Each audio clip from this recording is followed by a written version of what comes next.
Good evening. On টাইমে একদম join করেছেন, তাদেরকে অনেক ধন্যবাদ। থ্যাঙ্কস সবাইকে যারা একদম ঠিক টাইমে জয়েন করেছেন। একটু আমরা 2 মিনিট ওয়েট করবো। তা আমি ডক্টর জয়শ্রী জানা, হোমিওপ্যাথি কনসালট্যান্ট, বিএইচএমএস ডক্টর আমি। আর আমি নিউট্রিশনিস্ট, অ্যাজ এ ডায়েটিশিয়ানও আমি কাজ করি, ডায়েট কনসাল্ট করি এবং বিভিন্ন ক্লিনিক্যাল ডায়েট চার্টও আমি প্রোভাইড করি। আবার যাদের জাস্ট হেলদি লাইফস্টাইলের জন্য দরকার তাদেরও আমি ডায়েট কনসাল্ট করে দিই। এবং রিসেন্টলি আমি শিফট করার পরে আমার এখানে কিছু অসুবিধার জন্য আমি অফলাইন, আমার ক্লিনিক বন্ধ আছে, এখন টোটাল কাজটাই আমি অনলাইনে করছি। তো যারা আমার সাথে কন্ট্যাক্ট করতে চান তাদেরকে আমি, অনেকে মেসেজও করেন, তাদেরকে আমি জানাই, বা আজকে যারা লাইভে আছেন তাদেরও আমি বলছি, তাদের উদ্দেশ্যে বলা আমার। আর আমার যারা আমাকে অলরেডি আগেও আমাকে ফলো করছেন, আগের থেকে আছে, তারা জানেন। তবু যারা নতুন হয়তো কিছুজন আছেন তাদের জন্য আমি বলবো যে আমার যে channel, YouTube channel healthy diet with tasty recipes doctor Joyshree Jana, আর Facebook page healthy diet with tasty recipes.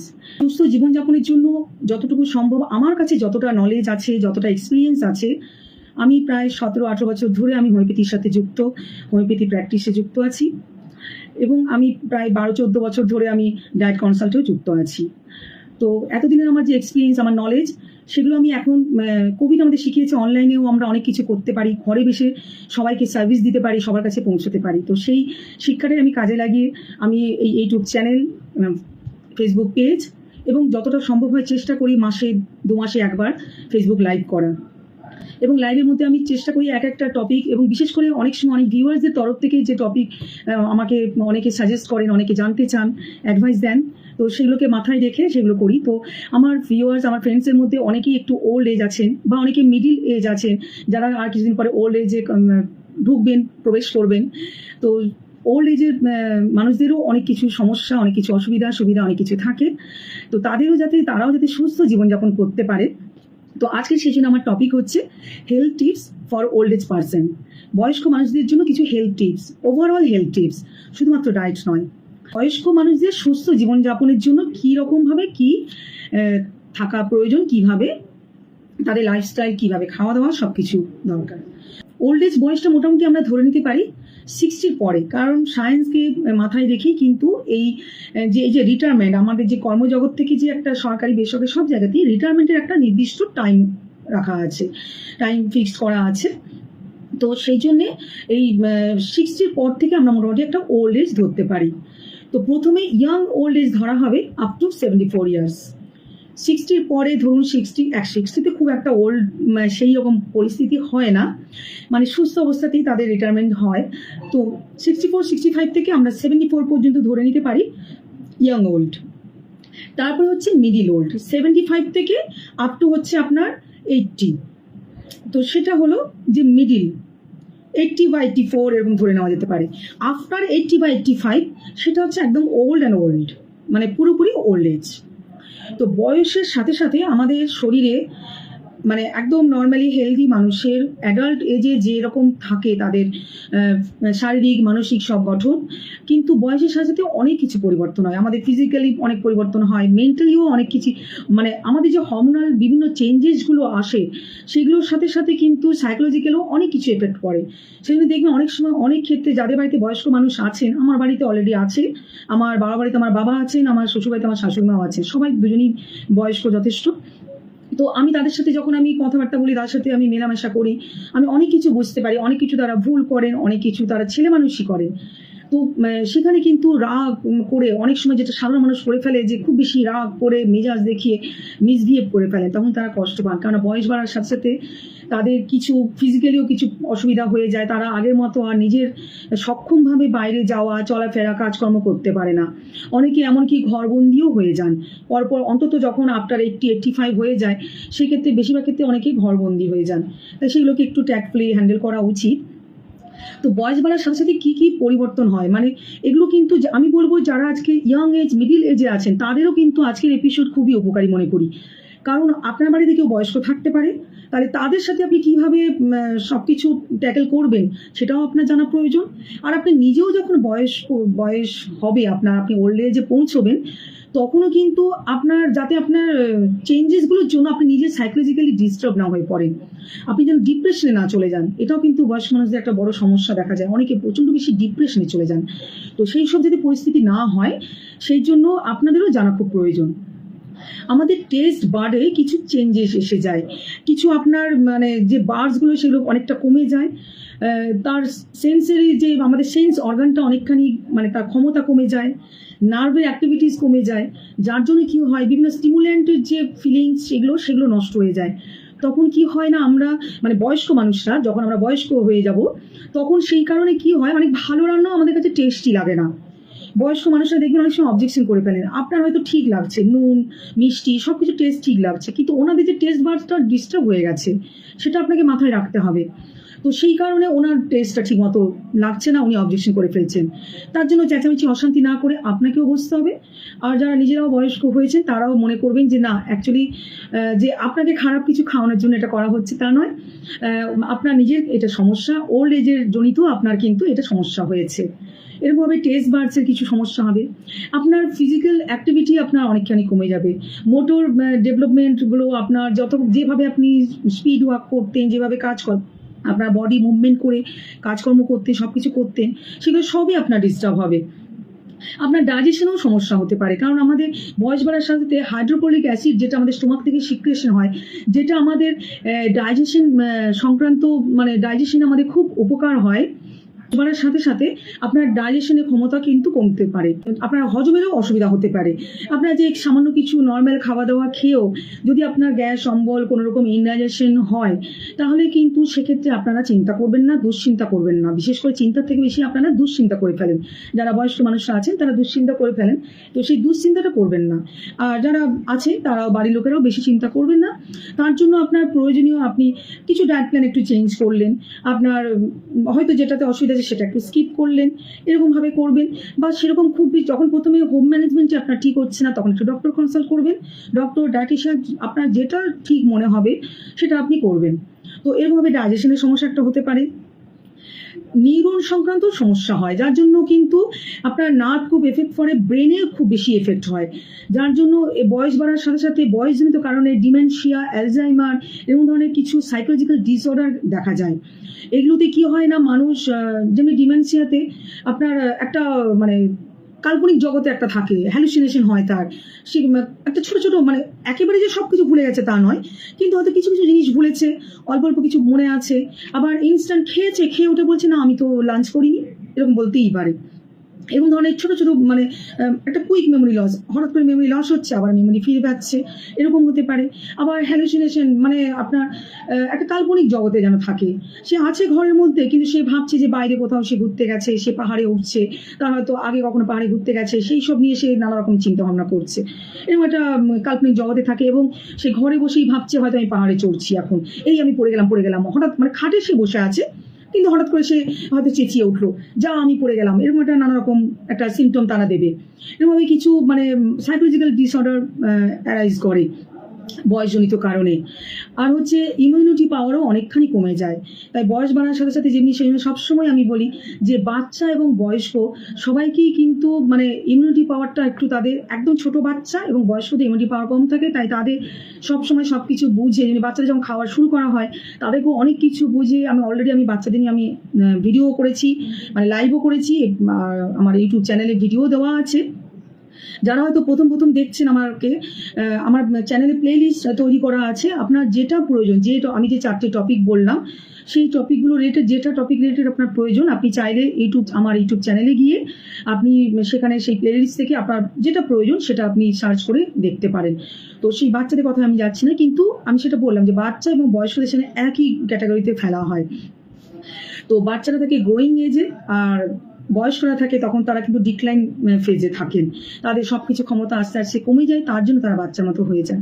আপনার বিভিন্ন জয়েন্টকে এফেক্ট করে, আপনার মাসেলের পাওয়ারও কমে যায়, ওভারঅল আপনার শরীরের টিস্যু মাসেল সব কিছুর অ্যাক্টিভিটি যখন কমে যাচ্ছে, তখন আপনার বিভিন্ন রকম আর্থাইটিস ডেভেলপ করতে পারে, বিভিন্ন জয়েন্ট পেন, ইনফ্লামেশন, পিঠে ব্যথা, কোমরে ব্যথা, আপনার মুভমেন্টে অসুবিধা হচ্ছে, আপনার হাঁটু ব্যথা, গোড়ালিতে ব্যথা, বা হাতে রিস্টে এরকমভাবে, বা শোল্ডারে ব্যথা, কারোর স্পন্ডালাইসিস, যদিও স্পন্ডালাইসিস আরও অল্প বয়সও হয়, কিন্তু বয়সকালে সেটা আরও বেশি ইনক্রিজ করে, এরকম বিভিন্ন জয়েন্টে মানে এইসব সিমটম দেখলে আপনি বুঝতে পারবেন যে আপনার হয়তো আর্থাইটিস ডেভেলপ করেছে। বিভিন্ন জয়েন্ট ফুলে যাবে, ব্যথা করবে, আপনার মুভমেন্টে খুব কষ্ট হবে, যন্ত্রণা হবে। তো সেগুলোর জন্য প্রথমে চাইবেন, চেষ্টা করবেন হোম ম্যানেজমেন্টে থাকা। বাড়িতে আপনি কিভাবে ট্রিটমেন্ট করবেন। এমনিতে হাঁটা চলা ভালো, কিন্তু যাদের এসব খুব ব্যথা থাকে তাদের ক্ষেত্রে আমি বলবো যে খুব বেশি হাঁটা চলা দৌড়ানোর পথে না গিয়ে আপনারা বসে বসে কিছু মোবিলিটি এক্সারসাইজ করবেন। তাদের আপনার বিভিন্ন বডি পার্টসকে ঘুরিয়ে করে এরকমভাবে করবেন। আমি মানে আপনাদের জাস্ট একটা ওভারঅল গাইড করে দিচ্ছি। অবশ্যই আমি বলবো যে যদি সম্ভব হয় আপনারা এক্সপার্টের সাথে কনসাল্ট করবেন। সব কিছুই আমি মনে করি যে যেটা এক্সপার্ট তার সাথে সেটা ডিসকাস করলে আপনি ভালো করে গাইডটা পাবেন। আমার কাছে যেমনি মেডিকেল রিলেটেড মানে ট্রিটমেন্ট রিলেটেড, অবশ্যই সেটা হোমিওপ্যাথিক, এবং তাছাড়া ডায়েট রিলেটেড যদি আপনি আমার সাথে কনসাল্ট করেন তাহলে আমি সেই সম্পর্কে আপনাকে খুব ভালোভাবে গাইড করতে পারবো। কিন্তু যখনই আপনার ভালো করে এক্সারসাইজ রিলেটেড সেরকম গাইড দরকার পড়বে, আপনি এক্সপার্টের সাথে কনসাল্ট করবেন। তো এরকমভাবে যখন আপনার আর্থারাইটিস এরকম সমস্যা হবে, তো সেইগুলো প্রথমে আপনি ঘরে কিছু মোবিলিটি এক্সারসাইজের মাধ্যমে, একটু কারোর হয়তো গরম শেক নিয়ে আরাম হচ্ছে তাহলে একটু গরম শেক নেওয়া, কারোর হয়তো অয়েল দিয়ে একটু মাসাজ করে আরাম পাওয়া যাচ্ছে তাহলে সেটা একটু ব্যবস্থা করা, এইভাবে করবেন। খাওয়া দাওয়াটা ঠিক রাখবেন। আবার দেখবেন যে আর্থারাইটিস হতে হতে এই যে ব্যথা হচ্ছে আপনি খুব একটা টের পাচ্ছেন, আপনার অস্টিওপোরোসিস ডেভেলপ করছে কিনা। তাই কিছু কিছু আপনার মানে টেস্টও করে নেওয়া দরকার, যেমনি আপনার ক্যালসিয়ামটা ঠিক আছে কিনা, আপনার ভিটামিন ডি ঠিক আছে কিনা ব্লাডে, সেগুলো একটু টেস্ট করে নিলে তাহলে আপনি আরও কনফার্ম হয়ে যাবেন যে আপনার অস্টিওপোরোসিস ডেভেলপ করছে কিনা। অস্টিওপোরোসিস হচ্ছে এমন একটা ডিজিজ যেখানে আপনার বোন ডেনসিটি কমে যায়। বোন ডেনসিটি টেস্ট করলে দেখা যাবে আপনার হাড়ের বোন ডেনসিটি কমে গেছে। মানে একটা হাড়ের যে আমাদের ঘনত্ব, যে হাড় যে আমাদের মজবুত, আমাদের বডির সবচেয়ে মানে মজবুত পার্ট হচ্ছে যে হাড়। তো হাড়ের যে একটা মজবুত ব্যাপার সেইটা ক্ষমতাটা কমে যায়, সেটা ক্ষয় হতে শুরু করে। এবং আপনার হাড়ের যে আমাদের একদম মিহিভাবে ছিদ্র আছে, যেটা অ্যাজ ওর হাড়ের ফর্মেশনে নর্মাল, কিন্তু বয়সের সাথে সাথে অনেক সময় কি ওই ক্ষয় হওয়ার জন্য সেই ছিদ্রগুলো আপনার বড় হয়ে যাবে, ফলে আপনার পোর্স বিভিন্ন ছিদ্রগুলো তৈরি হবে, যার জন্য আপনার হাড় দুর্বল হবে। এবং জেনারেলি অস্টিওপোরোসিস অনেকে বুঝতে পারেন না, এমনি ব্যথা হচ্ছে অনেকে ভাবেন জাস্ট সিম্পলি বাতের ব্যথা, এই বলে অনেকেই অ্যাভয়েড করে ফেলেন বা কেয়ার করেন না। কিন্তু দেখা যায় যে অস্টিওপোরোসিস হয়তো ডেভেলপ করেছে। আপনি যখনই বোন ডেনসিটি টেস্ট করবেন, আপনার ভালো করে এক্স-রে করবেন, আপনার D3 ক্যালসিয়াম এগুলো যখন আপনি করবেন, তখনই দেখবেন যে আপনার হাড়ের কন্ডিশন খুব খারাপ হয়েছে। সেখানে আপনাকে অনেক ক্ষেত্রে আপনার হয়তো সাপ্লিমেন্টের দরকার পড়তে পারে, ট্রিটমেন্টের দরকার পড়তে পারে, যাতে আপনি আরও বেশি দিন মানে একটা কথা আমি সবসময় বলবো যে ওল্ড এজে যেসব সমস্যাগুলো হয় কোনোটাই কিন্তু 100% কিউরেবল বলা চলে না, কারণ ওটা বয়সজনিত কারণে আপনার ঘটছে। কিন্তু আপনার যে কষ্ট সেটা কিছুটা লাঘবও করা যাবে, কিছুটা কমানো যাবে, বিভিন্ন ট্রিটমেন্ট, বিভিন্ন মানে ম্যানেজমেন্টের মাধ্যমে আপনার কমানো যাবে। আপনার লাইফটা আপনি আরও যতদিন পৃথিবীতে থাকবেন সেটা যেন আরও স্মুথ হয়, সেই জন্য এই ব্যবস্থা করতে হয়। তো অস্টিওপোরোসিসও ডেভেলপ করতে পারে, তো সেটার জন্য আপনাকে এইভাবে ট্রিটমেন্ট আপনাকে নিতে হবে। কিছু কিছু ক্যান্সারও ডেভেলপ করতে পারে, prostate cancer, breast cancer, lung cancer, এগুলো অনেক সময় ওল্ড এজ, যদিও ক্যান্সার এখন বিভিন্ন বয়সেই হচ্ছে। এমনিতে বলতে গেলে বলা যায় এখন অনেক কিছু ডিজিজ আছে যেগুলো বিভিন্ন অল্প বয়স থেকে, এই যে যেমনি আর্থ্রাইটিস, আগে কিন্তু একটা ব্যাপার ছিল যে আপনার 50-60 তারপরে আর্থ্রাইটিস ডেভেলপ করতো, কিন্তু রিসেন্টলি আমরা আফটার 30 পেশেন্ট পাচ্ছি যে 35-40 মারাত্মকভাবে আর্থ্রাইটিসে এফেক্টেড হয়ে আছে। তার পেছনে অনেক কিছু কারণ আছে, সেগুলো আমি এখন ডিটেলে যাচ্ছি না, আমি ওভারঅল আমি আপনাদের বলছি। তো সেরকমই হচ্ছে যে ক্যান্সারও যেরকম অল্প বয়সেও হয় ঠিকই, কিন্তু বয়সজনিত কারণেও অনেক সময় প্রোস্টেটে ক্যান্সার দেখা যায়, এবং সেটা বোঝা যায় কি এমনি খুব একটা বোঝা যাচ্ছে না হয়তো, কিন্তু দেখা যায় কি মানে আননেসেসারি একটা লাম্প আপনার তৈরি হয়েছে, একটা শক্ত সলিড মতো একটা লাম্প আপনার প্রোস্টেটে আপনি ফিল করছেন। বা ফিমেলদের ক্ষেত্রে ব্রেস্টে আপনি সেরকমভাবে লাম্প হচ্ছে, সেটা ব্রেস্ট ক্যান্সার আপনার ডেভেলপ করতে পারে। বা ইউটেরাসে আপনার মেনোপজে হয়তো আপনার আননেসেসারি ব্লিডিং হচ্ছে, হয়তো এমন টিউমার ফর্মেশন হয়েছে সেটা পরবর্তীকালে একটা হয়তো ক্যান্সারাস ফর্ম করে দিচ্ছে। আপনি বহুদিন ধরে কেয়ার করেন, আনট্রিটেড অবস্থায় আছেন, তখন ক্যান্সার ডেভেলপ করছে, ইউটেরাইন ক্যান্সার এরকম ডেভেলপ করতে পারে। তো এরকমভাবেই বিভিন্ন ক্যান্সার আপনার হতে পারে। আবার যারা লং টাইম ইয়াং এজে খুব বেশি স্মোকিং করেছেন, অ্যাডিক্টেড ছিলেন বা চেইন স্মোকার ছিলেন। আবার নন স্মোকারও লাংস ক্যান্সার হয়ে থাকে, যেমন হয়তো আপনি নিজে হয়তো সেভাবে স্মোকিং করেন না বা স্মোকিং হয়তো করেনই না, কিন্তু আপনি এমন এরিয়াতে কাজ করেন যেখানে মারাত্মক পলিউটেড এরিয়া, সেখানে ওই যে বিভিন্ন গাড়ির ধোঁয়া, ওই যে কার্বন মনোক্সাইড, এগুলো আপনার মানে প্রচুর ইনহেল করা হয়ে গেছে আপনার মানে ইয়ং এজে। আপনার কাজের ধরন এমন, আপনাকে হয়তো ফিল্ড ভিজিট বেশি করতে হয়েছে, ওপেন পাবলিক প্লেসে বেশি যেতে হয়েছে, এইভাবে আপনি অনেক বেশি কার্বন মনোক্সাইড ইনহেল করেছেন, তার জন্যও কিন্তু আপনার লাং ক্যান্সার হতে পারে। বয়সকালে আপনার হয়তো লাং ক্যান্সার ডেভেলপ করলো। তো এরকম ধরনের কিছু আপনার সমস্যা হতে পারে। আবার অনেক সময় ক্রনিক অবস্ট্রাকটিভ পালমোনারি ডিজিজ হয়, যেমন হচ্ছে কি লাংসে সেটা একটা অবস্ট্রাকশন হবে। এই ডিজিজের ক্ষেত্রে আপনার যে রেসপিরেটরি ট্র্যাক্ট, সেই ট্র্যাক্ট আপনার কনজেস্টেড হয়ে যাবে। যেহেতু আমি প্রথমেই একদম বলেছি যে ওভারঅল আপনার কিন্তু শরীরে আপনার মাসল, নার্ভ, টিস্যু সব কিছুই কিন্তু তার ক্ষমতা কমছে, আস্তে আস্তে কমছে। তো আপনার সেটা ইন্টারনাল অর্গানেও সেটা এফেক্ট করবে। তো যখনই আপনার পালমোনারি কনজেশন হবে, তখন আপনার একটা ব্রিদিং সমস্যা হবে। আপনি কিভাবে বুঝতে পারবেন যে আপনার এরকম কোনো অবস্ট্রাকটিভ পালমোনারি ডিজিজ হচ্ছে কিনা? হয়তো আপনি যেভাবে কাজকর্ম করতে পারতেন সেইভাবে আপনি করতে পারছেন না, আপনি খুব বেশি ব্রিদিং প্রবলেম হচ্ছে, একটা চাপ বোধ হচ্ছে, বা আপনার ঠান্ডা লাগছে না বা সেরকম কিছু হচ্ছে না, কিন্তু আপনার খুব বুকে কফ বসে যাওয়ার মতো একটা ঘরঘরানি, এরকম টাইপেরও কিছু সিমটম থাকবে। এরকম ধরনের বেশ কিছু, বা আপনার রাতেবেলায় ঘুমোচ্ছেন, আপনার যেন হঠাৎ করে খুব বেশি নিঃশ্বাসের কষ্ট হয়ে যাওয়ার মতো একটা এরকম পরিস্থিতি হলো, এরকম টাইপের কিছু সিমটম হতে পারে। তো এরকম কিছু সিমটম হলে তখন আপনাকে বুঝতে হবে যে আপনার নিশ্চয়ই কোনো রকম অবস্ট্রাকটিভ পালমোনারি ডিজিজ হচ্ছে। তো আপনার সেক্ষেত্রে একটু ডক্টর কনসাল্ট করে নেবেন, কিছু মেডিকেশন, কিছু লাইফস্টাইল, সেই সব সাবধানতা মেনটেন করে তখন আপনি নো ডাউট আপনি ভালো থাকবেন। কিছু কিডনি ডিজিজও ডেভেলপ করতে পারে। অনেক সময় হয় কি, হয়তো ইয়াং এজে আপনি কাজকর্মের এতে জল টল অনেক সময় ঠিক মতো খাওয়া হয়নি, জল কম খাওয়া হয়েছে, সেই কারণে হয়তো বয়সকালে আপনার কিডনি ডিজিজ ডেভেলপ করতে পারে। বা এমনিতে আমি বললাম যে হয়তো কিডনি অর্গানটা আপনার হয়তো এফেক্ট করেছে, যার জন্য আপনার কিডনির যে ফিল্ট্রেশন কাজ সেটা আপনার ঠিকমতো হচ্ছে না, আর তার জন্য স্টোন হয়তো ফর্মেশন হয়ে যাচ্ছে, মেবি কিডনিতে হচ্ছে বা আপনার ট্র্যাক্টে হচ্ছে, এরকমভাবে কিছু কিডনি রিলেটেড কিছু সমস্যা আপনার হতে পারে, স্টোন ডেভেলপ করতে পারে। বা আপনি বহুদিন ধরে ডায়াবেটিক পেশেন্ট, সেক্ষেত্রেও কিন্তু লং টার্ম যদি আপনি ডায়াবেটিক পেশেন্ট হন, ট্রিটমেন্টে থাকলেও কিন্তু হয়তো কোনো কারণে কোনো গাফিলতি হয়েছে, বা সেটা বয়স বাড়লে তখন অটোমেটিক সেটা একটা কিডনিতেও খুব এফেক্ট ফেলে। হার্টের ক্ষেত্রেও আপনাকে একটু সাবধান থাকতে হবে, যাতে আপনার হার্টের কোনো সমস্যা হচ্ছে কিনা আপনি একটু রেগুলার চেক আপের মধ্যে থাকবেন। যাদের অলরেডি ডিজিজ কন্ডিশন আছে তাদের তো একটা রেগুলার চেক আপে থাকতেই হবে। আমি সবসময় সাবধান করব যে যাদের কোনো রকম ডিজিজ কন্ডিশন অলরেডি ডেভেলপ করে গেছে, আপনি ওল্ড এজে আছেন কি নেই সেটা বড় কথা নয়, আপনি ইয়াং এজ হোক বা ওল্ড এজ হোক, কিন্তু আপনি যদি কোনো রকম ডিজিজ কন্ডিশনে থাকেন, আমি সবসময় বলবো যে ডক্টরের আন্ডারে ট্রিটমেন্টে আপনি আছেন তার সঙ্গে রেগুলার একটা ফলো আপ করবেন। আপনার প্রবলেম, আপনার একটা চেক আপে আপনি থাকবেন, সেটাকে কখনোই গাফিলতি করবেন না, কারণ কখন কোন সামান্য প্রবলেম বড় আকারে ধারণ করবে তার কোনো কিন্তু ঠিক ঠিকানা নেই। তো সেটার ব্যাপারে একটু সাবধান থাকতে হবে। কিছু আপনার লিভার রিলেটেড সমস্যাও হতে পারে। তো যেমন আপনার লিভারেরও তার ক্ষমতাটা কমে যাচ্ছে, যদিও এগুলো অল্প বয়সেও হয়, কিন্তু বয়সকালেও আবার অনেক সময় কি হয় যে আপনার ইয়াং এজে হয়তো আপনি আপনার ইমিউনিটি পাওয়ারের উপর বেস করে আপনি ফাইটটা করে দিয়েছেন, তখন আপনি অনেক কিছু বিনিয়োগ করে ফেলেছেন, ফ্যাটি ফুড আরে খুব খেয়েছেন, বাইরে কাজকর্মে দোহাই দিয়ে, মানে এটা আমি অবশ্যই দোহাই দিয়ে বলবো, কারণ সত্যি জানি অনেকের অনেক অসুবিধা থাকে, কিন্তু আপনার সাইকোলজি যদি আপনি ঠিক করেন, মাইন্ডটাকে যদি আপনি সেট আপ করেন যে আমি আমি ওষুধ খাবো না, আমি খাবারটা ঠিক করে খাবো, এটা যদি আপনি মন থেকে যদি আপনি নিজেকে তৈরি করতে পারেন, তাহলে কিন্তু আপনি নিজেকে সাবধান রাখতে পারবেন। কিন্তু অনেকে ব্যস্ততার দোহাই দিয়ে, কাজের দোহাই দিয়ে অনেক সময় অনেক কিছু বিনিয়োগ করে ফেলেন, কিন্তু সেই সময় ইমিউনিটি পাওয়ারের উপর বেশ করে আপনার লিভার হয়তো সেভাবে হয়নি, কিন্তু বয়স যেই বাড়ার সাথে সাথে যখনই আপনার ইমিউনিটি পাওয়ারটা কমছে, লিভার ফাংশন ক্ষমতা কমছে, তখন আপনার দেখা যাবে যে লিভারটাও কিন্তু আপনার ডিস্টার্ব হচ্ছে, কোনো রকমভাবে এফেক্ট হচ্ছে। তো এরকমভাবে আপনার বিভিন্ন ধরনের সমস্যা আপনার হতে পারে। আরেকটা যেটা মানে খুবই ইম্পর্টেন্ট, যেটা খুবই সিরিয়াস হতে পারে, সেটা হচ্ছে স্ট্রোক। আপনার ব্রেন স্ট্রোকও হতে পারে। আপনি যদি ঠিকমতোভাবে আপনার মানে বয়সের সাথে সাথে ব্লাড সাপ্লাই আমাদের ডিস্টার্ব হতে পারে, সব কিছু হার্টের অ্যাক্টিভিটিও আমাদের কমবে।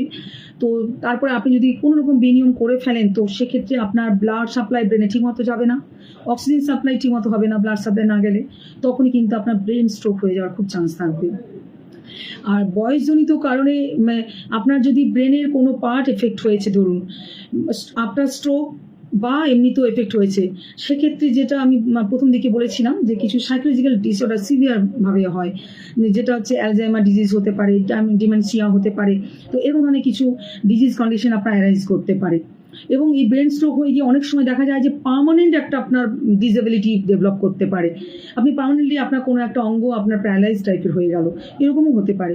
কিন্তু সেগুলো হলেও আপনি সেগুলোকে একটু অ্যাকসেপ্ট করে নেবেন। যারা বয়স্ক মানুষরা দেখছেন তাদেরকে আমি বলবো যে আপনারা সেটা অ্যাকসেপ্ট করবেন, কারণ এটা খানিকটা প্রকৃতিরও নিয়ম। আমাদের প্রাকৃতিকভাবে আমাদের শরীরটা এইভাবেই তৈরি। একটা এজ পর্যন্ত আমরা সবাই ভালো থাকবো, যে যতই ভালোভাবে লাইফস্টাইল আমরা কাটাই, কোথাও না কোথাও ওল্ড এজের কারণে কিছু তো এফেক্ট আমাদের হবেই। তো সেইগুলোর জন্য আপনারা মন থেকে তৈরি থাকবেন, এবং বাড়ির লোকেরাও অহেতুক টেনশন করে ভয় পাবেন না। যখন যে পরিস্থিতি আসবে সেটা ট্রিটমেন্ট করবেন, সেটার ব্যবস্থা নেবেন। তো এইরকম বেশ কিছু ডিজিজ কন্ডিশন আপনার ডেভেলপ করতে পারে, আপনার শরীরে এইসব বিভিন্ন চেঞ্জেস আসতে পারে। তো রেগুলার আমি আপনাদের সাজেস্ট করব যে আফটার 60 বা আফটার 50ও বলা চলে, আমি বলবো এখনকার যা পরিস্থিতি, সরি, তো সেক্ষেত্রে আপনারা কিছু টেস্ট আপনারা রেগুলার করবেন। সিম্পলি আপনারা সিবিসিটা করবেন, কমপ্লিট ব্লাড কাউন্ট। সেটার মাধ্যমে কিন্তু অনেক সময় অনেক রোগের পূর্বাভাস পাওয়া যায়। তো সিবিসিটা করলেন, ডিফারেন্সিয়াল কাউন্টও করলেন, বিভিন্ন রকম ডাব্লিউবিসির বিভিন্ন তার কাউন্টগুলো আপনি জানতে পারলেন। আর কিছু ইউরিক অ্যাসিড, থাইরয়েড, সুগার আপনার নেই তবুও আপনি সুগার টেস্ট করবেন, ব্লাড গ্লুকোজ লেভেলটা আপনি ফাস্টিং পিপি আপনি করবেন, এগুলো আপনার ব্লাড টেস্ট করতে হবে। আর আপনার হচ্ছে যে কিছু স্ক্রিনিং টেস্ট আফটার 50 আমি বলবো, এই যে পোস্টেড ক্যান্সার যাতে না হয়, এগুলোর একটা স্ক্রিনিং টেস্ট করা যায়।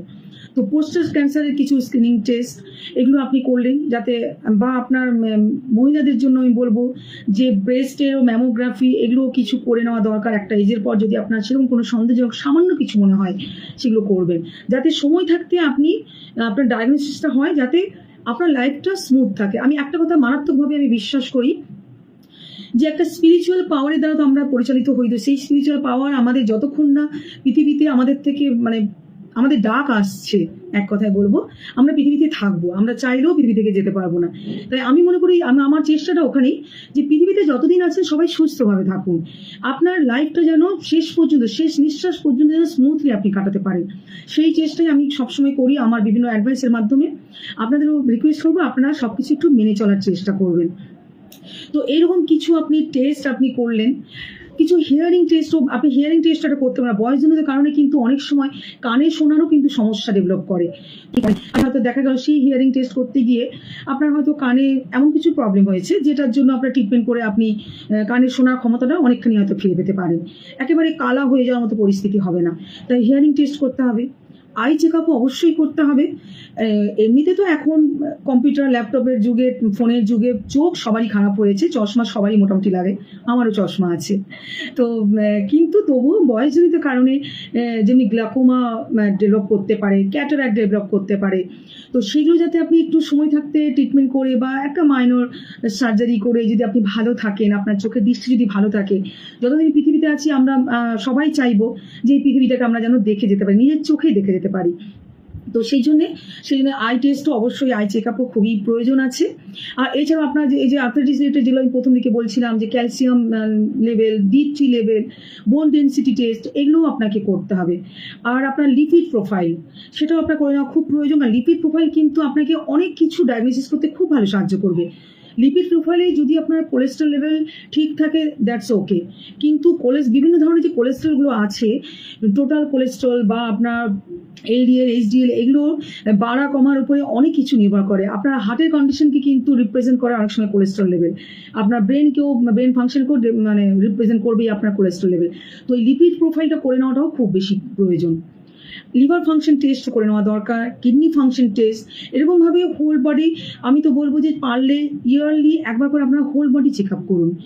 একটা 60-65 যখন এজ হয়ে যাবে, যদি আপনি এরকমভাবে প্রত্যেকটা হোল বডি চেক আপ করেন, তাহলে দেখবেন যে আপনার চেক আপ করতে গিয়ে যে খরচ হচ্ছে, কিন্তু হয়তো সময় থাকতে যখন আপনি ট্রিটমেন্টে গেলেন, তখন আপনার সিভিয়ার সার্জারি, সিভিয়ারলি অনেক বেশি বড় ট্রিটমেন্ট, ওরকম পরিস্থিতিতে আপনাকে পড়তে হচ্ছে না, আপনি অনেক ভালোভাবে জীবনটা কাটাতে পারছেন।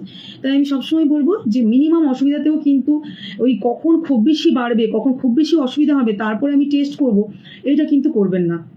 কিছু কিছু চেক আপ মানে এগুলো করতে হবে। আর একটা মোস্ট ইম্পর্টেন্ট যেটা হচ্ছে ব্লাড প্রেশার। রেগুলার কিন্তু ব্লাড প্রেশার চেক আপের খুব প্রয়োজন আছে। যাদের সামান্য কিছু 19-20 অসুবিধা থাকে তাদের আমি বলবো যে মান্থলি অবশ্যই ব্লাড প্রেশার চেক আপ করবেন। আর যারা অলরেডি হাইপারটেনশনের পেশেন্ট বা হাই ব্লাড প্রেশারের পেশেন্ট তাদের বলবো উইকলি একবার করে যেন তাদের ব্লাড প্রেশারটা চেক করা হয়। ব্লাড প্রেশারটা তো এখন চাইলে আপনি বাড়িতে যদি আপনার কেউ সেভাবে একটু ট্রেইনড হতে পারে, ভালো করে প্র্যাকটিস করলে ব্লাড প্রেশার চেক করা যায়। তো সেক্ষেত্রে আপনি বাড়িতেও করতে পারেন বা আপনারা বিভিন্ন মানে ব্লাড প্রেশার চেক আপের জন্য আপনাকে একদম দূরে কোথাও যেতে হবে তা নয়, অনেক মেডিসিন শপেও আপনাকে ওনারা গাইড করতে পারেন, হেল্প করতে পারেন। তাই রেগুলার ব্লাড প্রেশার চেক আপটাও কিন্তু খুব প্রয়োজন। আর যদি হার্ট রিলেটেড কোনো রকম অসুবিধা হচ্ছে, আপনার বুক ধড়ফড় করছে, বুকে চাপ লাগছে, আপনি মানে বয়সজনিত কারণে আপনার হাঁটা চলার ক্ষমতা সব কিছু অনেকখানি কমবে ঠিকই, কিন্তু আপনি দেখবেন যারা অলরেডি হার্টের পেশেন্ট, যারা অলরেডি সার্জারি করা হয়ে গেছে তারা নিশ্চয়ই আমার সঙ্গে একমত হবেন। তারা বুঝতে পারবেন যে হ্যাঁ এটা সত্যি তাদের সঙ্গে ঘটেছিল। সেটা হচ্ছে কি যে আপনি ভাবছেন যে বয়সজনিত কারণে হয়তো আমার ক্ষমতাটা কমে গেছে, আমার কষ্ট হচ্ছে বা আমি হাঁপিয়ে যাচ্ছি, কিন্তু তবুও যখন আপনার হার্টের সিমটম ডেভেলপ করবে, হার্ট ব্লক কোনো কিছু আপনার ইন্টারনাল কিছু সমস্যা হচ্ছে, তখন আপনি রিমার্কেবলি আপনি নর্মালি আপনি যেভাবে হাঁটছিলেন যেন আপনি রিমার্কেবলি আপনি সেটা হাঁটতে পারছেন না, সিম্পলি হাঁটতে, বা আপনি সিঁড়ি উঠছিলেন, আগে বেশ একতলা দোতলা আপনি উঠে যাচ্ছিলেন, কিন্তু এখন সিঁড়ি যখন স্টেয়ার্স উঠছেন আপনি, তখন দেখবেন যে আপনার হঠাৎ করে যেন আপনার খুব বেশি একটা সাফোকেশন ফিল হচ্ছে, বুকে একটা চাপ বোধ, ব্রিদিং প্রবলেম, এরকম নানা রকমভাবে সমস্যা আপনার শুরু হতে পারে। তো এইভাবে আপনাকে চেষ্টা করতে হবে, যখনই এরকম ধরনের সিমটম হবে তখন কিন্তু ইমিডিয়েট আপনি বেশ কিছু টেস্ট আপনার আগে করে নেওয়া দরকার। আর যদি পারেন ইমিডিয়েট ডক্টর কনসাল্ট তো খুবই দরকার। সেটা হচ্ছে যেমন ইসিজি, ইকো, টিএমটি, এগুলো আপনাকে হার্ট রিলেটেড বেশ কিছু যে টেস্টগুলো হয় সেগুলো আপনার করে নেওয়া দরকার। এগুলো আপনি বা আপনার হয়তো ইমিডিয়েট আপনি ডাক্তারের কাছে অ্যাপয়েন্টমেন্ট নিয়ে আপনার যেতে সময় হচ্ছে না, কিন্তু আপনি নিজের থেকে এই টেস্টগুলো করে নিন, দিয়ে তারপরে আপনি ডক্টরের কাছে যান। এইভাবে আপনাকে সাবধান থাকতে হবে। তো অ্যাজ এ হোল আমি বললাম যে আপনাদের কিভাবে কি কি চেঞ্জেস হতে পারে, কি কি ডিজিজ কন্ডিশন ডেভেলপ হতে পারে এগুলো বললাম। তাহলে কি কি হতে পারে না পারে সেগুলো তো বললাম। তাহলে হেলথ টিপসটা এরপরে বলি যে অ্যাকচুয়ালি কিভাবে থাকলে আপনি একটু ভালো থাকবেন। প্রথমে যেটা আমি বললাম এই যে টেস্ট, এগুলো তো করে নেওয়া দরকার, সময় থাকতে মিনিমাম কিছু অসুবিধা ফেলে না রেখে কিছু টেস্টগুলো করলে আপনার ডায়াগনোসিসটা তাড়াতাড়ি হবে, ফলে আপনার ট্রিটমেন্ট ঠিক টাইমে হবে, আপনি ভালোভাবে স্মুথলি আপনার জীবনটা কাটবেন। সেটা গেল একটা পয়েন্ট। নেক্সট পয়েন্ট বলবো সব কিছুর সাথে এক্সারসাইজও একটু করে রাখা দরকার। আপনাকে এক্সারসাইজের মধ্যে থাকতে হবে।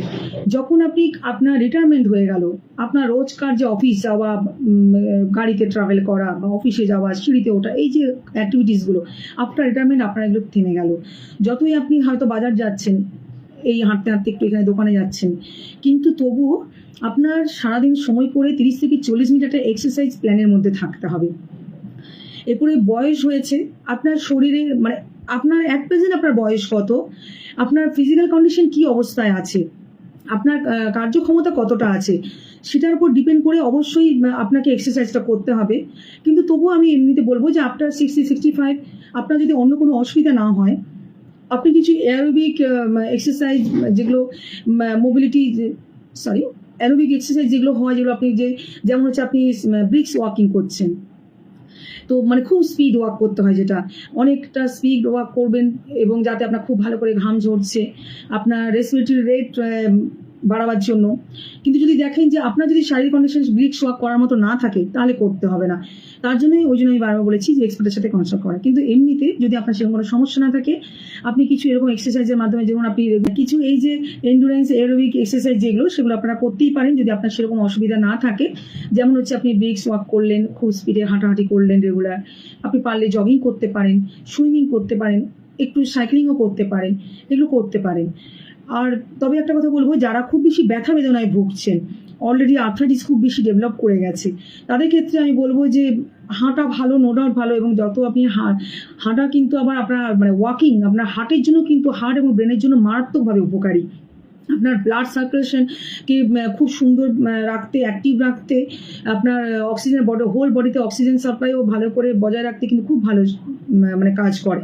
কিন্তু তবুও আমি বলবো যাদের আর্থাইটিসের খুব বেশি ব্যথা, জয়েন্টে ব্যথা এইসব আছে, তাদেরকে বলবো যে না, তাদের ক্ষেত্রে খুব বেশি ওয়াকিং মানে এক্সারসাইজ হিসেবে নর্মালি টুকটাক প্রয়োজনে ওয়াকিং করলেন আলাদা রকম, সেটা করতে হবে।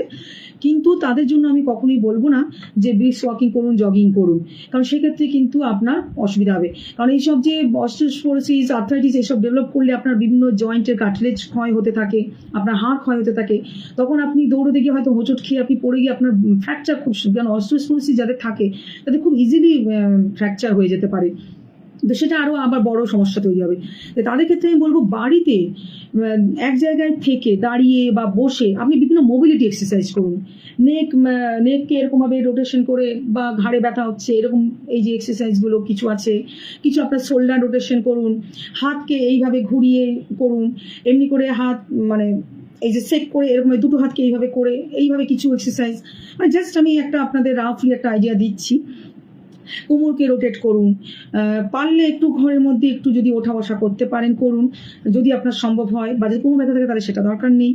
নিকে বেন্ড করে একটু একটা স্টেবল মানে বসে এরকমভাবে কিছু এক্সারসাইজ আছে হাঁটুর স্ট্রেংথ বাড়ানোর জন্য, সেগুলো করুন। বা বসে বসে আপনি পাটা অ্যাঙ্কেলটাকে এমনি করে রোটেট করুন, আপনি চেয়ারে বসে অ্যাঙ্কেলটাকে এইভাবে রোটেট করবেন।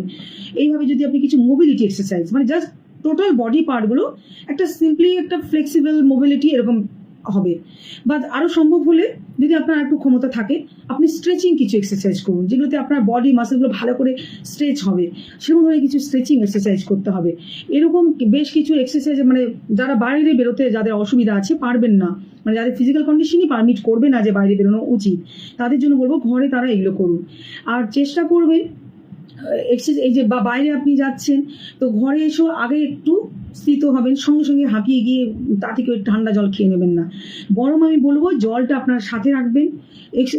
অল্প অল্প করে 1-2 সিপ করে আপনি কোনো এক্সারসাইজ শুরু করার আগে জল খান, ডিউরিং এক্সারসাইজ পিরিয়ডে আপনি জল খান, আফটার এক্সারসাইজ খান, কিন্তু সেটা 1-2 সিপ করে অ্যাট এ টাইম। হঠাৎ করে খুব বেশি খাবেন না, বা অনেক হেঁটে ফেলেছেন, দৌড়দৌড়ি করে ফেলেছেন, খুব বেশি ঘেমে গেছেন, খুব গরম লাগছে, তো এসে নিয়ে ঠান্ডা জল একদম ফ্রিজ থেকে বের করে সেটা কখনোই করবেন না। নর্মাল টেম্পারেচারে ওয়াটার খাবেন যখন এক্সারসাইজ করবেন, ঠান্ডা জল খাবেন না। তো এইগুলো আপনাকে মেনটেন করতে হবে যাতে কোনো রকম ডিহাইড্রেশন না ডেভেলপ করে। তো এইভাবে আপনাকে বিভিন্ন এক্সারসাইজের মাধ্যমে থাকতে হবে। আর সাইকোলজিক্যালি আমি যেটা বলবো, যেটা প্রথম দিকেও আমি বললাম, বয়স্ক মানুষদেরকে আমাদেরকে ভাবতে হবে যে ওনাদের অনেক কিছু অসুবিধা আছে, ওনারা অনেক কিছু বলতে পারছেন না হয়তো, বা ওনারা যেটা বলতে চায়, যেরকম বাচ্চারাও অনেক সময় বলতে পারে না, তাদের খিদে পেয়েছে সেটা বলতে পারে, তারা কী করে কান্নাকাটি করে। তো বয়স্ক মানুষ হয়তো কান্নাকাটি হয়তো করছে না, কিন্তু তার রিয়াকশন, তার অ্যাক্টিভিটিস কিছু অন্যরকম করছে। তো সেগুলো করলে তো আপনাকে একটু সেগুলোকে ভালো করে মানে আন্তরিকভাবে সেগুলোকে ট্যাকেল করতে হবে। হয়তো বয়স্ক মানুষদের উপর রাগারাগি, বিরক্ত এগুলো কখনোই করবেন না। আর যারা বয়স্ক মানুষ তারা আপনারাও একটু নিজেরা বুঝবেন যে আমার বয়স হয়েছে, আমাকে একটু বুঝতে হবে।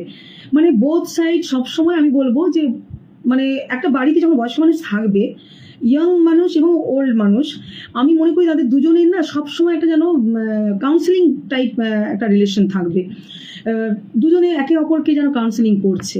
বয়স্ক মানুষরাও বুঝবেন যে হ্যাঁ, এদের ইয়াং জেনারেশন এখন এদের লাইফস্টাইল অন্যরকম, এখন আমি তাদের সঙ্গে পাল্লা দিতে পারবো না, বা তাদের দিকটা আমাকে ভাবতে হবে। বা আপনি যে ইয়াং জেনারেশন আছেন আপনিও বয়স্ক মানুষদের দিকটা দেখবেন। আমি অলরেডি আপনাদের বললাম যে ব্রেনের কিছু আপনার ড্যামেজ হয়, কিছু বয়সজনিত কারণে কিছু নার্ভ হয়তো ড্রাই হয়ে যাচ্ছে, এরকম সিচুয়েশন হয়। তো সেই সব হলে কিন্তু আপনার অলরেডি তার ব্রেনের ডিস্টার্ব হবে, তার নর্মাল অ্যাটিটিউড তার থাকবে না, এরকম ধরনের বেশ কিছু সমস্যা হবে। বা খাবার দাবার আপনাদের আগেই বললাম যে টেস্ট বার যেহেতু তার ক্ষতি হচ্ছে, তো সেক্ষেত্রে আপনার খাবার ঠিক মতো তার টেস্ট ভালো করে পাবে না, তার জন্য সে হয়তো রিয়াক্ট করে ফেললো। দাঁত পড়ে যায় অনেকের, দাঁত একদম অনেকে তো একেবারেই দাঁত চলে যায়। তো এরকম যখন হয় তখন সেইভাবে আপনাকে একটু খাবার দাবারের কথাও ভাবতে হবে, যাতে উনি খেতে পারেন এমনভাবে আপনাকে চিন্তা ভাবনা করতে হবে। তো এইভাবে একটু সমানভাবে, বা যার বয়স্ক মানুষদের জন্য বলবো যে আপনার দাঁত নেই, কেউ একজন কোড়মুড় করে খাচ্ছে, সেখানে আপনি সেটা দেখে মন খারাপ করবেন না, কারণ আপনি একসময় খেয়েছেন, এখন আপনার বয়স হয়েছে, এটাকেও অ্যাকসেপ্ট করে নিতে হবে। তো এরকমভাবে পরস্পরের একটা কাউন্সিলিং সবসময় যেন চলে, যেন পরস্পরকে বোঝে, তাহলে দেখবেন বাড়ির পরিবেশ ভালো থাকবে, যিনি বয়স্ক হয়েছেন তার ওনার লাইফটাও খুব স্মুথ থাকবে, ভালো থাকবে সব কিছু। এরপরে লাস্ট অফ অল যেটা আমার সাবজেক্ট সেটাতে আসি, সেটা হচ্ছে কিছু ডায়েট রিলেটেড আমি টিপস অবশ্যই অবশ্যই দেবো, সেটা না দিলে আমার কমপ্লিট হবে না আমার এই স্পিচ। সবচেয়ে প্রথম বলবো যে ফ্লুইড ইনটেক বা জল খাওয়া। বয়স্ক মানুষদের উচিত একটা রাফলি আইডিয়া বলবো যে আপনার ওজন যেরকম সেই ওজনের তুলনায় আপনার 1/3 বা হাফ আউন্স আপনার জল খেতে হবে। বা আমি আরও বলি আপনাকে 6 থেকে 8 গ্লাস, একটা গ্লাসের মাপ ধরে নিয়ে 250 থেকে 300 এরকম পরিমাণ আপনাকে জল আপনাকে কিন্তু একটু রেগুলার খেতে হবে। তবে এক্সেপ্ট আমি বলবো যাদের সেরকম ফ্লুইড রেস্ট্রিকশন আছে, কিছু হার্টের সমস্যা আছে, কিছু কিডনি সমস্যা আছে, যাদের কিন্তু ফ্লুইড রেস্ট্রিকশন থাকে, তাদের ক্ষেত্রে অবশ্যই ডক্টর যে ফ্লুইড ইনটেক আপনাকে বলবে 1 লিটার বা 1.5 লিটার, আপনি সেটাই মেনটেন করবেন। ওভারঅল কিন্তু বয়স্ক মানুষরা যদি আপনার কোনো রেস্ট্রিকশন না থাকে, 2 থেকে 2.5 লিটার জল আপনি খেতে পারেন রেগুলার। এবং সেটা শুধুমাত্র জল না হয়ে যদি আপনার আদার সব ফ্লুইড ইনটেক করলেন, আরও আপনি কিছু জুস খেলেন, কোনো স্যুপ খেলেন, সেগুলোকে ইনক্লুড করা যেতে পারে, মানে ওগুলো ধরা যেতে পারে। তো এইভাবে ফ্লুইড ইনটেক আপনাকে রাখতে হবে যেন কোনো ডিহাইড্রেশন না হয়। ডিহাইড্রেশন হলে, এমনিতেই ডিহাইড্রেশন হলে কিন্তু মানে মাথা ঘুরে যাওয়া, একটা ঝিমুনি টাইপের, হঠাৎ করে আনকনসিয়াস মতো একটা সিচুয়েশন ডেভেলপ করতে পারে। তো সেইরকম যাতে পরিস্থিতি না হয় যে ডিহাইড্রেশন যদি হয়ে যায়, তাহলে সেক্ষেত্রে এরকম অনেক কিছু সমস্যা নর্মাল হেলদি মানুষদের, ইয়াং এজদেরও অনেক বেশি খারাপ এফেক্ট হয়, তো বয়স্ক মানুষদের আরও বেশি এফেক্ট হবে। তাই কোনো যাতে ডিহাইড্রেশন ডেভেলপ না করে, তাই ফ্লুইড ইনটেকটা কিন্তু আপনাকে ঠিক রাখতে হবে। আর ফ্লুইড ইনটেক ঠিক রাখা দরকার, না হলে আবার আপনার কনস্টিপেশনও ডেভেলপ করতে পারে, আপনার ডাইজেশনেরও সমস্যা হতে পারে। এমনিতে তো বয়সজনিত কারণে একটা সমস্যা হবেই, কিন্তু ফ্লুইড ইনটেক কমিয়ে দিলে আরও সেটা বাড়বে। তাই সেগুলোকে আপনাকে মাথায় রাখতে হবে। ফাইবার রিচ খাবার আপনাকে খেতে হবে। তাই আপনার খাবারে ফল, সবজি, শাক, পাতা এগুলো কিন্তু আপনার রেগুলার ডায়েট প্ল্যানে যেন খুব ভালো পরিমাণে থাকে, যাতে ফাইবার রিচটা আপনার থাকে আপনার ডায়েট প্ল্যানে। ফাইবার রিচ যখন আপনার ডায়েট প্ল্যানে ভালো করে থাকবে, অনেক কিছু উপকার পাবেন আপনি। আপনার যেটা আমি বলছিলাম এক্ষুনি, কনস্টিপেশন আপনার হবে না, আপনার স্টুল রেগুলার বাওয়েল ক্লিয়ার থাকবে, কোনো সমস্যা হবে না। আর হচ্ছে কি যে আপনার কোলেস্ট্রল লেভেলকেও আপনার নর্মাল রাখতে, কন্ট্রোল রাখতে খুব ভালো সাহায্য করবে। ব্যাড কোলেস্ট্রল দ্যাট ইজ এলডিএলকে কমাতে সাহায্য করবে, এবং গুড কোলেস্ট্রল এইচডিএল সেটাকে বাড়াতেও সাহায্য করবে। যাদের একটু মোটা হয়ে যাচ্ছেন, অনেকে হয়তো কি হয় যে বয়স হয়ে যাওয়ার পরে কাজকর্ম কমে যাওয়া, বা একটু একটা কেমন যেন কিছুটা সাইকোলজিক্যালি, কিছুটা ফিজিক্যালি একটা সেডেন্টারি লাইফ হয়ে যায়, বসে বসে তার ওয়েট গেইন হয়ে যায়। এবং সেই ওয়েট গেইনটা বেশিরভাগ ক্ষেত্রে দেখা যায় হয়তো যে পেটে, কোমরে, সেইখানে যেন বেশি করে তার ওয়েট গেইন হয়ে যাচ্ছে। তো সেই সব ওয়েট গেইন যখন হয়ে যায়, তো সেক্ষেত্রেও আমি বলবো ফাইবার রিচ খাবার যখন আপনি খাবেন, বা আপনার তো ভালো লাগছে না, এটা ওটা খাচ্ছেন, এই করে হয়তো খাওয়াটা বেশি খাওয়া যাচ্ছে, তো ফাইবার রিচ খাবার যখন খাবেন, আপনার হেলদি খাবারটা আপনার পেটে যাবে, অথচ আপনার স্টোমাক ফিলিং থাকবে একটু বেশিক্ষণ। আপনার ঘন ঘন যে কিছু মানুষের সাইকোলজিক্যালি এই যে বলে, অনেকে থাকে কি খেয়ে উঠে ভাবে যে আমি খাইনি, তো অন্তত ফাইবার রিচ খাবার তার যদি থাকে পেটে, তো সেক্ষেত্রে কি হবে না যে সে হয়তো বললো যে আমি খাইনি, কিন্তু তারপরে আবার সে আর খাবে না, তাকে খাবার দিলেও সে খেতে পারবে, তার স্টোমাক ফিল হয়ে থাকবে। আবার কি হয় যে যদি তার সেই স্টোমাক ফিলিং ব্যাপারটা না থাকে, উপরে উপর তার খাওয়া হয়ে যাবে, তখন আবার ওয়েট গেইন হয়ে যাবে, এরকম অনেক কিছু সমস্যা হয়। তো সেই জন্য বলছি যে ফাইবার রিচ খাবার খাওয়া খুবই প্রয়োজন। এবং যখনই আপনার কোলেস্ট্রল লেভেল সব কিছু ঠিকঠাক থাকবে, ডায়াবেটিক পেশেন্টদের জন্য ফাইবার রিচ খাওয়া খুব ভালো, উপকারী। যাদের অলরেডি ডায়াবেটিস ডেভেলপ করে গেছে তাদের জন্য, বা যাদের ডায়াবেটিস হয়নি, যাদের ডায়াবেটিস ডেভেলপ না করে, যাতে আপনার গ্লুকোজ লেভেলটা ঠিক থাকে, সেটার জন্য ফাইবার রিচ খাবারটা খাওয়া খুব দরকার। তাই আমি বলবো রেগুলার রোজ ডায়েট প্ল্যানে আপনার খুব ভালো রকম একটু ভলিউমটাও যেন ভালো থাকে, যে বেশি করে শাক, সবজি, সিজনাল সব রকম শাক, সবজি, ফল এসব খাবেন। যদি দাঁতের সেরকম একটু অসুবিধা আছে, তা সেক্ষেত্রে তাদের জন্য বাড়ির লোকেদের আমি বলবো যে একটু স্যুপ প্রিপারেশন করে দেবেন। কেননা ওনাদের অনেক সময় কি হয় যে একই টেস্ট বার ডিস্টার্ব হয়েছে, দাঁত নেই, ঠিকমতো খেতে পারেন না, কোথাও না কোথাও তাদের তো নিউট্রিশিয়াস একটা ডেফিসিয়েন্সি হয়ে যায়, নিউট্রিশন একটা মারাত্মকভাবে ডেফিসিয়েন্সি হয়ে যাবে। এবং নিউট্রিশন যখন ডেফিসিয়েন্সি হবে, সেটার কারণে আবার একটা সিভিয়ার অ্যানিমিয়া ডেভেলপ করে যাচ্ছে হয়তো, বা ব্লাড প্রেশার প্রচণ্ডভাবে কমে গেল, এরকমও হতে পারে, নানাভাবে তার একটা প্রবলেম ডেভেলপ করবে। তো যাতে নিউট্রিশন রিলেটেড কোনো রকম সমস্যা না হয়, বা এই যে আর্থারাইটিসের সমস্যা যাদের আছে, তার ক্যালসিয়াম রিচ খাবার হয়তো খাওয়া হলো না, খেতে পারছে না বলে, তো সেক্ষেত্রে সেই জন্য আপনাদেরকে করতে হবে কি, যখন দেখবেন যে আপনার বাড়ির লোক সেরকমভাবে হয়তো আপনার গোটা গোটা জিনিসগুলো খেতে পারছে না, ভাত, সবজি, কোনো কিছু ঠিকমতো মানে তার চিবিয়ে খেতে অসুবিধা হচ্ছে দাঁতের কারণে, তাহলে সেক্ষেত্রে আপনাকে একটু তার জন্য একটু স্যুপ, একটু সেরকম প্রিপারেশন করতে হবে। তবে আরেকটা কথাও মাথায় রাখতে হবে, আমি বারবার বলছি, সাইকোলজিক্যালিও বয়স্ক মানুষদের খুব ভালো করে চিন্তাভাবনা করে কাজ করতে হবে, যে আপনি যদি আবার মানে দায় এড়ানোর জন্য রোজ আপনি ভাত সবজি নিয়ে বসছেন, ওনাকে তো ভাত সবজির একটা পেস্ট বানিয়ে বসিয়ে দিচ্ছেন, তো সেক্ষেত্রে ওনার তখন দেখবেন উনি ওটাও খেতে চাইছেন না। তো একটু মানে কিছুটা কাউন্সেলিং করে বুঝিয়ে আবার যতটুকু সম্ভব উনি যখন পারছেন খেতে একটু সময় দিতে হবে, বা সবজিটা আপনি আপনারা যেভাবে চিবিয়ে খেতে পারেন তার থেকে আরেকটু বেশি সিদ্ধ করুন, একটু বেশি করে কুক করুন, তাহলে দেখবেন একই টেবিলে বসে আপনার বয়স্ক বাচ্চা, এবং আমি সবসময় মনে করি যে, এবং আমার রেসিপিগুলো আমি আপনাদের সঙ্গে সেইভাবেই শেয়ার করি, দেখবেন আপনারা যে বাচ্চা থেকে বড় যেন সবাই এক টেবিলে বসে এনজয় করতে পারেন। কারণ আমাদের ব্যস্ত জীবনে আমাদের অ্যাটলিস্ট একটা টাইম এক টেবিলে বসে সবার খাওয়া খুব প্রয়োজন, সবার সাথে একটা কমিউনিকেট হওয়া খুব প্রয়োজন। তো এইভাবে খাবার আপনি স্যুপ প্রিপারেশন, কিন্তু আলাদা করে আবার একটু স্যুপ প্রিপারেশন করুন, স্যুপ আপনাদের জন্য ভালো, সবাই মিলে একসাথে স্যুপ খান, এইভাবে করতে পারেন। আর যাতে ক্যালসিয়াম রিচ খাবার দেওয়া যায়, দুধ যদি ডাইজেস্ট করতে পারে তাহলে রেগুলার ডায়েট প্ল্যানে দুধ অবশ্যই দেবেন, কারণ বয়স কারণে অলরেডি তো ক্যালসিয়াম ভিটামিন ডি এগুলো ডেফিসিয়েন্সি হয়ে যায়। তো দুধটা আপনার ডায়েট প্ল্যানে রেগুলার দেবেন। কিন্তু কিছু মানুষের থাকে যারা দুধটা হয়তো ঠিকমতো ডাইজেস্ট করতে পারছেন না, সেক্ষেত্রে তখন দুধ যখন না দিয়ে মিল্ক প্রোডাক্ট দেবেন, ছানা, দই, ঘরে পাতা দই, এরকম ধরনের আপনি প্রোডাক্টগুলো দিলেন। মিষ্টি জিনিসকে টোটালি অ্যাভয়েড করবেন। সেটা আমি মানে as a healthy diet advice আমি সবসময় সবার জন্যই বলি, আর বয়স্ক মানুষদের জন্য তো অবশ্যই বলবো যে মিষ্টি জিনিসকে একটু অ্যাভয়েড করবেন। চায়ে চিনির, যদি সুগার নেই তাহলে চিনি ছাড়া চা তো উনি খাবেন না, চিনি দেবেন কিন্তু বেশি চিনি দেবেন না, মানে যেন চিনির পরিমাণটা একেবারেই কমিয়ে দিন, বা পারলে একটু গুড় বা মধু দিয়ে চায়ের অভ্যেস করান, গ্রিন টি দিন। খুব বেশি চা কফিও কিন্তু দেবেন না। খুব বেশি চা কফি দিলে তার মধ্যে যে ক্যাফিন থাকে, সেই ক্যাফিন কিন্তু অনেকটা মানে খিদেটা যেন তার আর হবে না, এমনিতেই খাওয়ার সমস্যা, আবার খিদেটা আরও কমে যাবে। ফলে কী হবে, তার মূল যে মানে বেশ নিউট্রিশিয়াস খাবার সেগুলো তার খাওয়া ঠিক মতো হবে না, এটা একটা প্রবলেম হতে পারে। আর একটা ক্যাফিনের কারণে ওনাদের ঘুমটা ডিস্টার্ব হবে।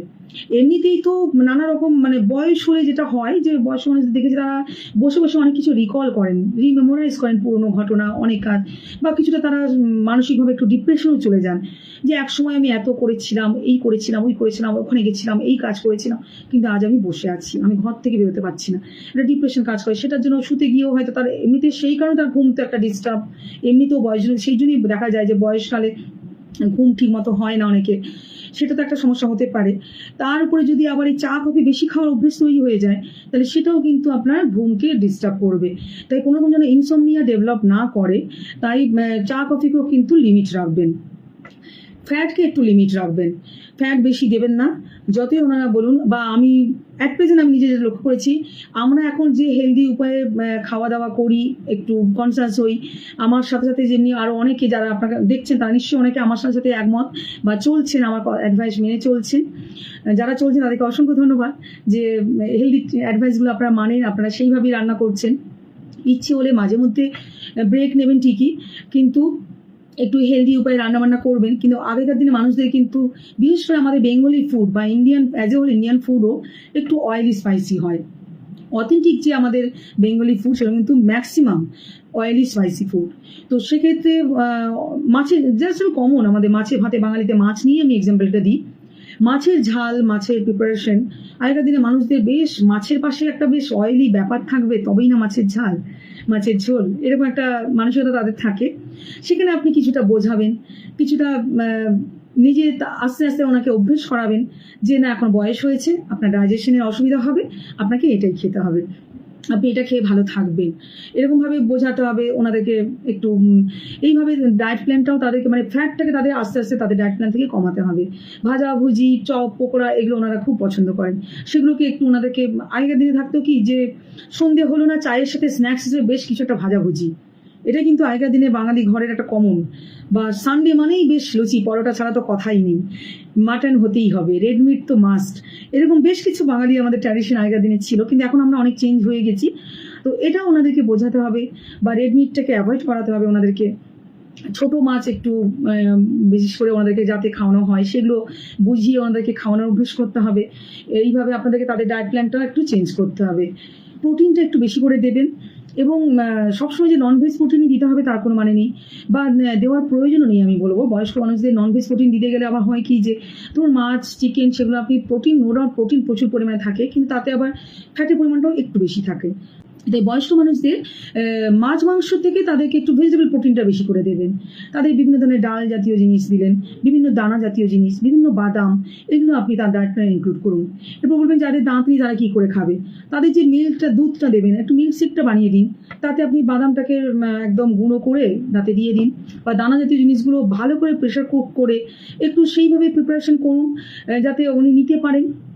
সিম্পলি সব রকম ডাল দানা জাতীয় জিনিসগুলো আপনি যদি প্রেশার কুকারে, মানে আপনাকে তেল দিতে হবে না, সব রকম দানাগুলো ভালো করে ধুয়ে আপনি প্রেশার কুকারে দিন। নুন, হলুদ, একটু জিরে গুঁড়ো, একটু আদা দিয়ে একটু ইচ্ছে হলে একটু পেঁয়াজ, লঙ্কা, টমেটোও দিতে পারেন।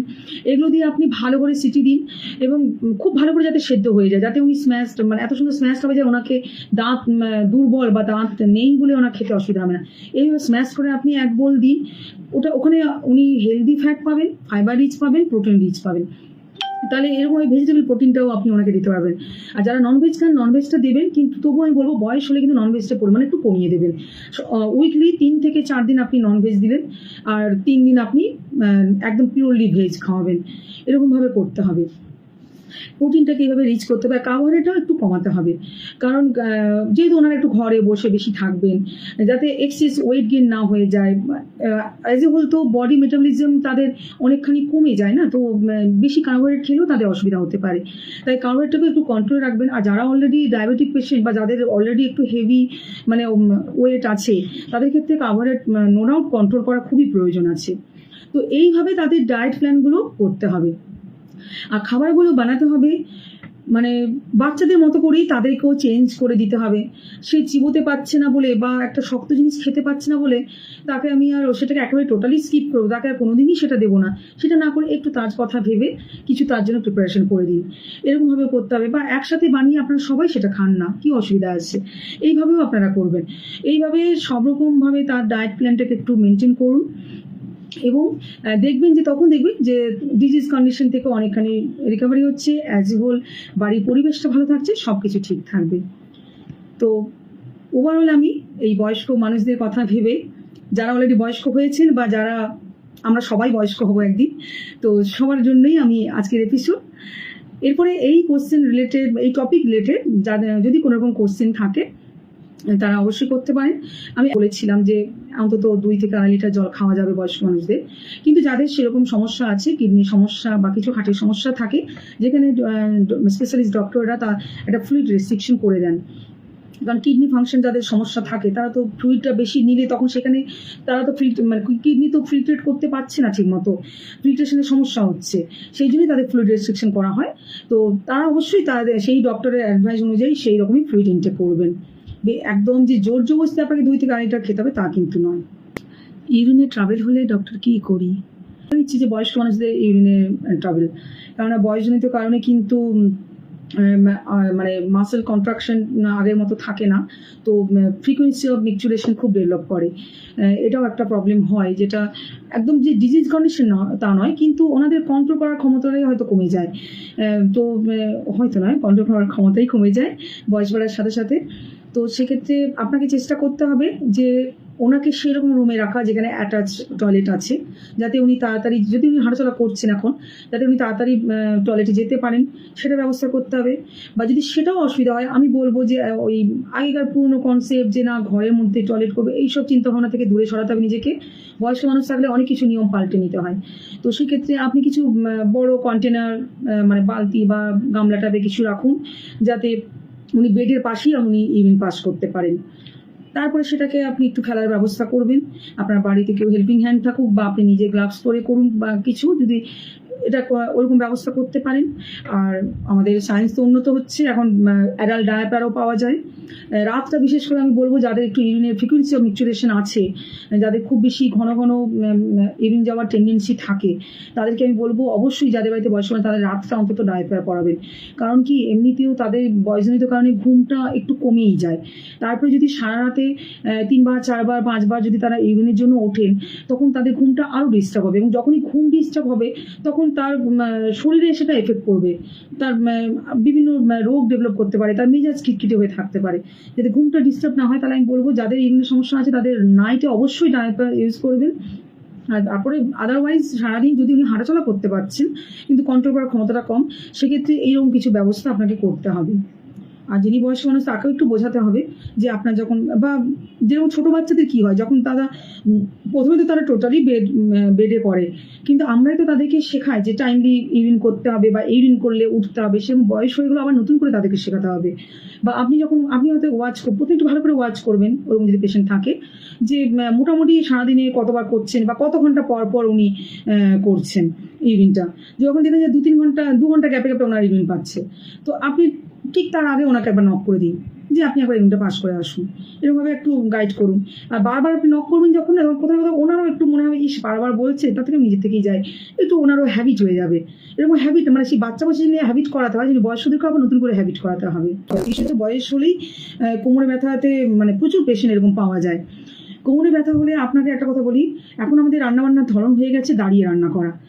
মোটামুটি 99.9% বাড়িতে আমি বলবো, 0.1 হয়তো এখনো বাকি আছে। গ্রামে শহরে সব জায়গাতেই এখন গ্যাস, ওভেন, সব ইন্ডাকশন সব কিছু এসে গেছে। তো সেই জন্যে তারা দাঁড়িয়ে রান্না করেন। তো কনস্ট্যান্ট যাদের মানে দাঁড়িয়ে রান্না করার ব্যাপার থাকে, তাদের ক্ষেত্রে বলবো কোমরে ব্যথা যদি আপনি ভুগছেন তাহলে কনস্ট্যান্ট দাঁড়িয়ে রান্না করবেন না। একটা বড় টুল আপনার রান্নাঘরে রাখবেন, যতটুকু না দাঁড়ালে নয় ততটুকু দাঁড়িয়ে আপনি একটু নাড়ানাড়ি করে ঢাকা দিয়ে যে সময়টা আপনি পাচ্ছেন সেটা আপনি টুলে বসে করুন, বা টুলে বসে আপনি কাটাকুটিগুলো করুন। এরকমভাবে আপনি বারবার নিচে বসতে গেলেও কিন্তু আপনার কোমরে অসুবিধা হবে। যাদের কোমর ব্যথা থাকে তাদের কিন্তু নিচেও তারা বসতে পারে না, তাদের সেটাও অসুবিধা হয়, চটজলদি নিচে বসা ওঠা পারা যায় না। তা সেই জন্য আমি বলবো রান্নাঘরে আপনি একটা বড় টুল রাখবেন, যেটা আপনাকে অনেকখানি রেহাই দেবে। সেটা হলো একটা। আরেকটা হচ্ছে আপনি ভুজঙ্গাসন করবেন। ভুজঙ্গাসন কিন্তু কোমরের জন্য খুবই উপকারী। উপর হয়ে শুয়ে অলরেডি আমি আমার যে কিছু ভিডিও আমি বানিয়েছি ব্যথা, কোমরে ব্যথা বা অ্যাজ এ হোল বোন ডেভেলপমেন্ট এসব নিয়ে বানিয়েছি, তারা একটু সার্চ করে আপনি আরেকবার দেখে নেবেন। তবু আমি এখানে আমাটাকে যতটুকু বলা যায় আমি বলছি যে ভুজঙ্গাসন হচ্ছে উপর হয়ে শুয়ে আপনার হাতটাকে মানে এখান থেকে মানে পেটের থেকে উপর পোর্শনটা হাতটা এমনি করে রেখে, বা যদি হাতটা এইভাবে ব্যালেন্স করতে না পারেন আপনি বিছানায় হাতটা রাখুন, কিন্তু বডি পার্টটা আপনি তুলুন। আপনার উপর হয়ে শোবেন, আপনার গ্রেড টোগুলো মানে পায়ের আঙুলগুলো আপনার প্লেন সারফেস, অবশ্যই নরম বিছানাতে নয়, মেঝেতে আপনি ম্যাট পেতে করুন। তো ম্যাটের উপরে আপনি আপনার পায়ের আঙুলগুলো যেন ঠেকে থাকে, স্ট্রেট থাকে, কোমর থেকে পায়ের আঙুল পর্যন্ত একদম স্ট্রেট। কোমর থেকে যতটা সম্ভব চেষ্টা করবেন, আপনি জোর করে প্রথম দিন পারবেন না সবটা করতে যদি আপনার করার অভ্যেস নেই, আপনি যতটা সম্ভব পারবেন আপনি হাতটা যদি পাশে রেখে ব্যালেন্স করতে পারেন ভালো, সেটা না পারলে আপনি যেখানে সারফেসে আপনি হাতটা রেখে বডিটা তুলবেন, এমনি করে তুলে আপনি 10 সেকেন্ড হোল্ড করবেন। তারপরে আপনি আবার নর্মালি শুয়ে তারপর আবার রিপিটেডলি 5 থেকে 10 বার করবেন, আর সারাদিনে 2 থেকে 3 বার করবেন। এটাতে কিন্তু আপনার কোমরের ব্যথার জন্য খুবই উপকারী হবে। আর অবশ্যই বলবো কোমরে ব্যথা যদি থাকে তো সেক্ষেত্রে কোথাও কোথাও মেবি আপনার ক্যালসিয়াম ঘাটতি হচ্ছে, তো একটু ক্যালসিয়াম রিচ খাবার আপনাকে খেতে হবে, মিল্ক প্রোডাক্ট ভালো করে খেতে হবে, বিভিন্ন শাকসবজি খুব ভালো করে খেতে হবে। স্কিন টাইটেনিং কীভাবে করব? খুব ভালো ফ্লুইড ইনটেক করতে হবে, মানে যেটা বয়সজনিত কারণে আমাদের স্কিনগুলো কুচকে যায়, একটা ড্রাইনেস ডেভেলপ করে, এটা বয়সজনিত কারণে হয়। কিন্তু অল্প বয়সে কারো হয়ে গেলে বলে এই কী রে বয়স্ক মানুষদের মতো তো স্কিনটা হয়ে গেছে। তো উনি বেশ ভালো কোশ্চেন করেছেন যে স্কিন টাইটেনিংয়ের জন্য কি করব, particular facial skin. No doubt আমরা সবাই তো মুখটার দিকেই, আমরা একটা মানুষের সঙ্গে যখন দেখা হয় কথা বলি আমরা কিন্তু প্রথমে মানুষটার মুখের দিকেই তাকাই, তাই স্বাভাবিকভাবে সবাই চাইবে যে নিজের মুখটাকে আগে যেন সুন্দর থাকে, মুখটা যেন ভালো থাকে। তো সবচেয়ে প্রথম অ্যাডভাইস আমার হবে as a dietician, as a medical person, আমি বলবো ফ্লুইড ইনটেক খুব ভালো রাখতে হবে, হাইড্রেটেড রাখতে হবে আমাদের স্কিনকে। আমরা যেটা হয় কি আমরা ঠিকমতো আমাদের ফ্লুইড ইনটেকটা কম হয়ে যায়, সেই জন্যে মানে একদম ডিহাইড্রেশন হয়েছে যেসব সমস্যাগুলো হচ্ছে সেই সমস্যা হয়তো আপনার হবে না, কিন্তু আপনার এরকম কিছু কিছু অনেক দিন ধরে আপনার টোটাল ফ্লুইড ইনটেক আপনার কম হচ্ছে, কিছুটা পরিমাণ আপনার ঘাটতি থেকে যাচ্ছে, তখন একটা ড্রাইনেস ডেভেলপ করবে, স্কিনটা একটু ঝুলে যাওয়ার মতো হবে। তো সেই জন্য ফ্লুইড ইনটেক খুব ভালো রাখতে হবে, এটা হচ্ছে একদম নাম্বার 1 পয়েন্ট। তার সঙ্গে হচ্ছে আপনার সব রকম শাক সবজি ফল এগুলোকেও খুব ভালো করে খেতে হবে, কারণ এগুলোতে আছে প্রচুর পরিমাণে অ্যান্টিঅক্সিডেন্ট এবং আপনার ওয়াটার কন্টেন্টও খুব বেশি থাকে। বিভিন্ন ধরনের ভালো জুসি ফল সবজি সবগুলোতে ওয়াটার কন্টেন্টও খুব ভালো থাকে। তো সেই জন্য আপনার মানে স্কিনকে হাইড্রেটেড রাখার খুব চেষ্টা করতে হবে। আরেকটা কথা, যদি আপনার বাইরে বেরোনোর ব্যাপার থাকে সেক্ষেত্রে আমি বলবো যে আপনাকে একটু বডি কভার করে আপনি বাইরে বেরোবেন, যাতে ভিটামিন ডি আমাদের জন্য ভালো। সানরে থেকে আমরা ভিটামিন ডি পাই। উজ্জ্বল ঘোষ, গুড ইভিনিং, খুব সুন্দর প্রোগ্রাম, থ্যাংক ইউ। তো ভিটামিন ডি আমরা সানরে থেকে পাই, কিন্তু তাই বলে যখন আমরা রোদে বেরোচ্ছি, এই দুপুরবেলায় বেরোচ্ছি, কোনো কাজে বেরোচ্ছি, তখন আপনার স্কিনে কিন্তু তখন আবার আলট্রাভায়োলেট রেটা আমাদের বড্ড বেশি স্কিনে এফেক্ট করে ফেলে। তো সেই জন্যে আপনাকে সেক্ষেত্রে একটু বডি কাভার করেও বেরোতে হবে। আর কিছু কসমেটিক জিনিস, কিছু বিউটি টিপস আপনারা অ্যাপ্লাই করতে পারেন। সেটা সম্পর্কে আমি খুব বেশি আপনাদের গাইড করতে পারবো না। সেটা আপনারা একটু যারা বিউটিশিয়ান যারা, তাদের সঙ্গে একটু কনসাল্ট করে নিলে তারা আপনাকে দেখবেন অনেক কিছু হোম রেমেডিজও আপনাকে বলে দিতে পারবে। আমি এইসব ডায়েট রিলেটেড স্টাডি করতে গিয়ে যেগুলো আমি পেয়েছি, যেমন আপনি অ্যালোভেরা আপনি ইনটেকও করতে পারেন, আপনার স্কিনে অ্যাপ্লাই করতে পারেন, সেগুলো কিন্তু আপনার খুব ভালো থাকবে। আর আমি বারবার বলছি যে জুসি জিনিস, অ্যান্টিঅক্সিডেন্টের ভরপুর, আর ভিটামিন সি সেটাও কিন্তু মোস্ট ইম্পর্টেন্ট, আপনার স্কিনকে এজিং প্রসেসকে ডিলে করতে খুব ভালো সাহায্য করে। তাই রেগুলার সকালে যদি লেবু জল খান, বা লেবুটা আপনার ডায়েট প্ল্যানে রাখতে পারেন রেগুলার, যে কোনোভাবেই, সে সকালে লেবু জল হোক, বা আপনার ভাতের সাথে অনেক সময় একটু ডাল ভাতের সাথে লেবু রস দিয়ে খেতেও ভালো লাগে। তো এইভাবে যদি, বা আপনি ফল হিসেবে আপনি খেয়ে নেন, এখন তো মৌসুম্বি লেবু খুব ভালো পাওয়া যায়, বাতাবি লেবু খুব ভালো পাওয়া যায়, শীতকালে কমলা লেবু পাওয়া যায়।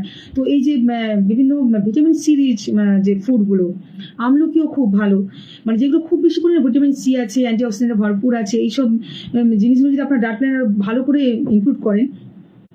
শুধুমাত্র ফ্লুইড ইনটেক নয়, ভালো করে স্নানটাও খুব প্রয়োজন, পরিষ্কার পরিচ্ছন্নভাবে খুব ভালো করে স্নানটা খুব প্রয়োজন। আর যখন খুব বেশি গরম, তখন অন্তত 2 বার স্নান করা উচিত। সেটাও কিন্তু আপনার স্কিনকে ভালো রাখতে, আপনার স্কিনকে হাইড্রেটেড রাখতেও খুব ভালো সাহায্য করবে।